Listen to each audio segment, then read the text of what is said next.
Welcome, friend.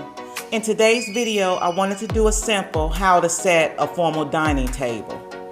Now, when it comes to entertaining, very few things impress quite like a table that has been formally set. But the art of table setting is very easy once you understand just a few basics. Now let's get started. Now your basics will be your charger plate, which is your dinner plate. You have your salad plate as well as your soup bowl. The utensils will be your soup spoon, dinner knife, salad fork, and your dinner fork. Now if you're serving bread, your bread plate will be to your left with your butter knife straight across.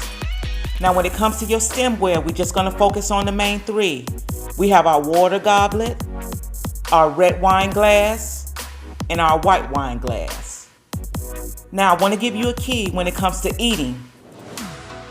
Just remember, eat with your utensils starting from the outer corners and working your way in. So as your meal progresses, you grab your utensils from your far left and your far right and just work your way in, honey. You will never fail. And that's it. Just a simple how to set a formal dining table.